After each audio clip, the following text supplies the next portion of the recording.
السلام علیکم ورحمۃ اللہ وبرکاتہ۔ سپریم کورٹ میں بڑا اہم کیس چل رہا تھا جس میں ملٹری کورٹس پر میں سیولین کے کیسز نہ چلائے جانے کے حوالے سے دو درخواستیں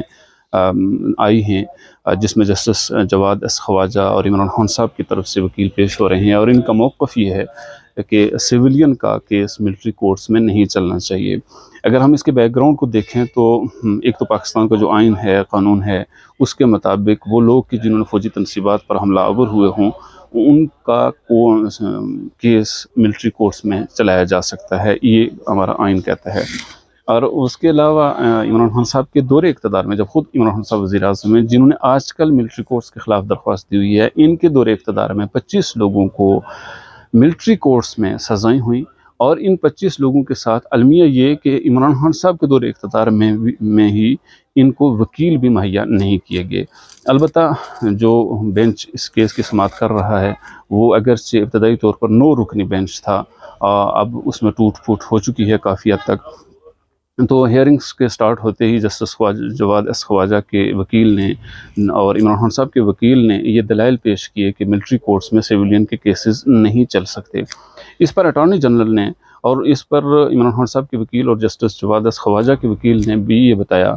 کہ 102 لوگوں کے کیسز اس وقت چل رہے ہیں، اگرچہ اٹارنی جنرل آف پاکستان نے اس سے انکار کیا ہے، اور انہوں نے اس کو کہا ہے کہ ایسے کو کیس ابھی تک نہیں چل رہے۔ البتہ اس کیس کی سماعت کے دوران ہی جسٹس پہلے سے جو قاضی فائز عیسیٰ صاحب اور طارق مسعود صاحب اس سے علیحدہ ہو چکے ہیں، اس پر یحییٰ آفریدی صاحب نے بھی اختلافی نوٹ لکھتے ہوئے وہ اس بینچ سے علیحدہ ہو چکے ہیں۔ یحییٰ آفریدی صاحب نے بھی اپنے سابقہ دونوں ساتھیوں کے ساتھ اتفاق کرتے ہوئے فل کورٹ بنانے کا مطالبہ کیا ہے، اور یہ کہا کہ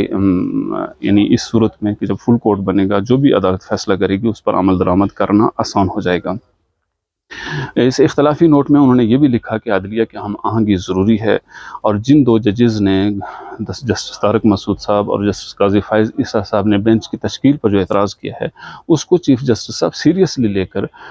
فل کورٹ تشکیل دیں، تاکہ اس کی صورت میں جو فیصلہ آئے وہ ظاہر پوری عدلیہ کا فیصلہ ہوگا اور اس پر عمل درآمد کرانا آسان ہو جائے گا۔ تو یوں جسٹس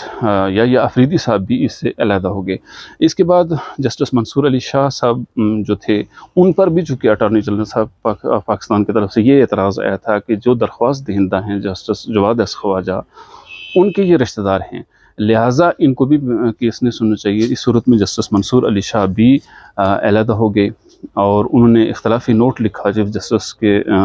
بارے میں، اور اختلافی نوٹ میں انہوں نے جہاں یہ کہا کہ میں چونکہ انصاف کرنا چاہتا ہوں اور میرے رشتہ دار اس کیس میں ہیں، لہٰذا میں اس سے اپنے آپ کو علیحدہ کرتا ہوں، اور انہوں نے یہ بھی لکھا کہ جو آڈیو لیکس کے حوالے سے چیف جسٹس صاحب کے اوپر بھی الزامات آ رہے ہیں تو ان کو بھی چاہیے کہ وہ اس کیس سے خود کو علیحدہ کر دیں۔ تو یوں وہ 9 رکنی بینچ جو اس کیس کو سن رہا تھا وہ اس سے 4 ججز نے علیحدگی اختیار کر لی ہے، اور اگر دیکھا جائے تو ان کا جو اتفاقی پوائنٹ ہے وہ یہی ہے کہ فل کورٹ بنانی چاہیے۔ ان 4 ججز کے علیحدہ ہو جانے کے بعد جسٹس منصور علی شاہ، جسٹس یحییٰ آفریدی اور جسٹس طارق مسعود صاحب اور قاضی فائز عیسیٰ صاحب کے علیحدہ ہو جانے کے بعد یہ بینچ جو ہے وہ چونکہ ایک گلاس سے زیادہ حصہ ٹوٹ چکا ہے، اس لیے چیف جسٹس صاحب نے ملٹری کورٹس کے حوالے سے کیس کو 2 ہفتے کے لیے ملتوی کر دیا ہے۔